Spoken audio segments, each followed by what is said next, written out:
بسم اللہ الرحمن الرحیم۔ تمام سننے والوں کو خوش آمدید۔ خوش آمدید۔ آج ہم قرآن مجید کی سورۃ البقرہ کی کچھ خاص آیات یعنی آیات 72 سے 82 ان پر بات کریں گے۔ جی، یہ بہت اہم آیات ہیں۔ ان میں بنی اسرائیل کا ایک واقعہ بھی ہے اور ایمان و عمل کے کچھ بنیادی اصول بھی۔ بالکل، مقصد یہی ہے کہ ان آیات سے جو سبق ملتا ہے، جو حکمت ہے، اسے سمجھا جائے۔ جی ہاں۔ تو بات شروع ہوتی ہے آیت 72 سے۔ بنی اسرائیل میں ایک قتل ہو گیا تھا اور وہ آپس میں کیا کہتے ہیں جھگڑ رہے تھے، ایک دوسرے پر الزام لگا رہے تھے۔ جی، قرآن کہتا ہے وَإِذْ قَتَلْتُمْ نَفْسًا فَادَّارَأْتُمْ فِيهَا، یعنی جب تم نے ایک جان کو قتل کیا پھر اس کے بارے میں جھگڑنے لگے۔ ہاں، لیکن اللہ تعالیٰ نے فرمایا کہ وہ ظاہر کر دے گا جو وہ چھپا رہے تھے۔ وَاللَّهُ مُخْرِجٌ مَا كُنْتُمْ تَكْتُمُونَ۔ بالکل، اور وہ ظاہر کیسے ہوا؟ وہ اگلی آیت 73 میں ہے۔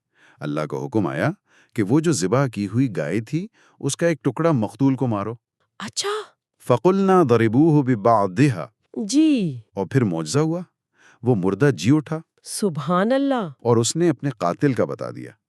تو اللہ فرماتا ہے کہ ذَلِكَ يُحْيِي اللَّهُ الْمَوْتَى وَيُرِيكُمْ آيَاتِهِ لَعَلَّكُمْ تَعْقِلُونَ۔ اسی طرح اللہ مردوں کو زندہ کرتا ہے اور تمہیں اپنی نشانیاں دکھاتا ہے تاکہ تم سمجھو۔ یہ تو اللہ کی قدرت کی بہت بڑی نشانی تھی، لیکن جو بات مجھے بہت آپ کہہ لیں حیران کرتی ہے وہ اگلی آیت 74 میں ہے۔ جی، دلوں کی سختی کا ذکر۔ ہاں، اتنا بڑا معجزہ دیکھا، مردہ زندہ ہو گیا، لیکن نتیجہ کیا نکلا؟ ثم قست قلوبکم من بعد ذالک فہی کالحجارۃ او اشد قسوہ، یعنی اس کے بعد تمہارے دل سخت ہو گئے، پتھر جیسے یا ان سے بھی زیادہ سخت۔ یہ کیسے ممکن ہے؟ نشانی دیکھ کر دل نرم ہونے کے بجائے اور سخت ہو جائے۔ واقعی یہ بہت گہری بات ہے۔ اللہ نے پھر پتھروں کی مثال بھی دی ہے کہ بھائی کچھ پتھر تو ایسے ہیں جن سے نہریں پھوٹ پڑتی ہیں، کچھ پھٹتے ہیں تو ان سے پانی نکل آتا ہے، کچھ اللہ کے ڈر سے گر پڑتے ہیں، مگر ان کے دل وہ ان پتھروں سے بھی زیادہ سخت ہو گئے۔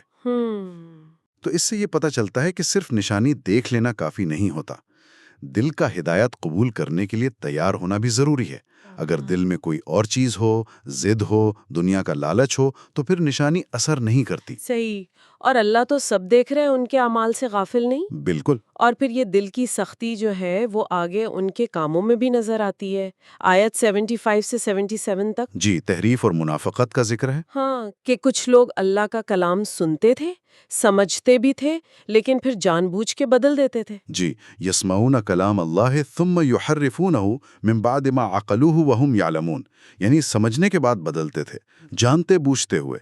اور منافقت دیکھیں، مسلمانوں سے ملتے تو کہتے ہم ایمان لے آئے ہیں۔ ہاں، لیکن آپس میں ایک دوسرے کو منع کرتے تھے کہ وہ باتیں مسلمانوں کو نہ بتانا جو اللہ نے تم پر کھولی ہیں، کہیں وہ تمہارے خلاف دلیل نہ بنا لیں۔ اللہ اکبر!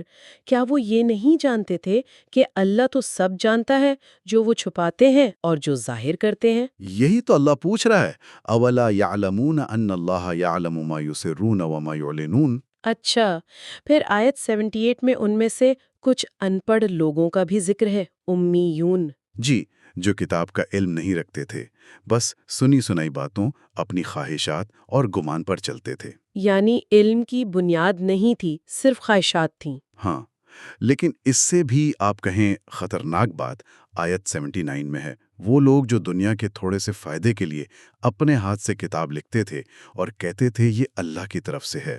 استغفر اللہ، فویل للذین یکتبون الکتاب بایدیہم۔ جی، یعنی ہلاکت ہے ان کے لیے۔ یہ اللہ کے کلام میں تحریف کرنا، اور وہ بھی دنیاوی فائدے کے لیے، یہ بہت ہی سنگین جرم ہے۔ پھر ان کی ایک اور غلط فہمی یا کہہ لیں خوش فہمی کا ذکر ہے آیت 80 میں۔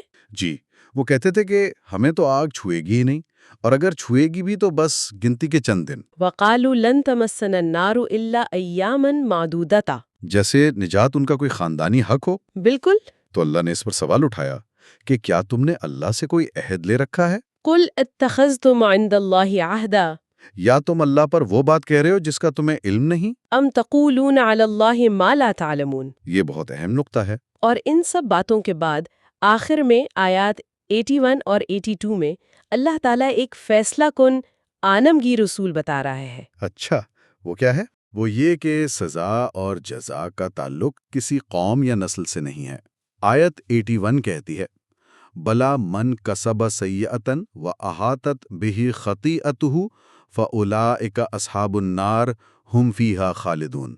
یعنی جس نے گناہ کمایا اور اس کے گناہ نے اسے گھیر لیا تو ایسے لوگ جہنمی ہیں، ہمیشہ وہیں رہیں گے۔ جی، اور اس کے مقابلے میں آیت 82 والذین آمنوا وعملوا الصالحات اولئک اصحاب الجنہ ہم فیہا خالدون۔ اور جو لوگ ایمان لائے اور نیک عمل کیے وہ جنتی ہیں، ہمیشہ وہیں رہیں گے۔ بالکل، تو معیار کیا ٹھہرا؟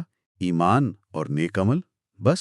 کوئی خاندانی نسبت، کوئی جھوٹی امیدیں، کچھ کام نہیں آئے گا۔ تو اگر ہم ان آیات کا خلاصہ کریں تو بہت اہم سبق ہیں اس میں۔ پہلا تو یہ کہ معجزہ دیکھنا بھی ہدایت کی ضمانت نہیں اگر دل سخت ہو۔ صحیح۔ دوسرا، اللہ کے کلام میں جان بوجھ کر تبدیلی کرنا یا اسے دنیا کے لیے بیچنا، یہ بہت بڑا گناہ ہے جی، اور عمل سے ہے۔ درست فرمایا۔ اور ایک آخری بات جو میں شامل کرنا چاہوں گا وہ یہ کہ یہ آیات صرف بنی اسرائیل کا قصہ نہیں ہے، یہ ہمارے لیے بھی ہیں۔ کیسے؟ یہ ہمیں دعوت دیتی ہیں کہ ہم اپنے دل کو ٹٹولیں۔ کیا ہمارا دل اللہ کی آیات، اس کی نشانیوں کے لیے نرم ہے؟ یا کہیں ہم بھی علم رکھنے کے باوجود عمل سے غافل تو نہیں؟ اچھا نقطہ ہے۔ یا کہیں ہم بھی سنی سنائی باتوں اور اپنی خواہشات کے پیچھے تو نہیں چل رہے؟ ہمیں یہ یقینی بنانا ہے کہ ہمارا ایمان صرف زبان تک نہ ہو بلکہ ہمارے عمل سے اس کی تصدیق ہو۔ بالکل، یہ غور و فکر کا مقام ہے۔ ہم امید کرتے ہیں کہ سورۃ البقرہ کی ان آیات کا یہ مختصر تجزیہ سننے والوں کے لیے مفید ثابت ہوا ہوگا۔ قرآن کی ہر آیت میں واقعی حکمت اور رہنمائی ہے۔ جی بالکل۔ اگر آپ کے ذہن میں کوئی سوالات ہوں یا آپ اپنی رائے دینا چاہیں تو کامنٹس میں ضرور لکھیے گا، اور اگر یہ گفتگو پسند آئی ہو تو اسے لائک اور شیئر بھی کیجیے گا۔ اور ہمارے چینل کو سبسکرائب کرنا نہ بھولیں تاکہ آئندہ بھی ایسی معلوماتی گفتگو آپ تک پہنچتی رہے۔ تب تک اپنا بہت خیال رکھیے گا اور ہمیں بھی اپنی دعاؤں میں یاد رکھیے گا۔ اللہ حافظ۔ اللہ حافظ۔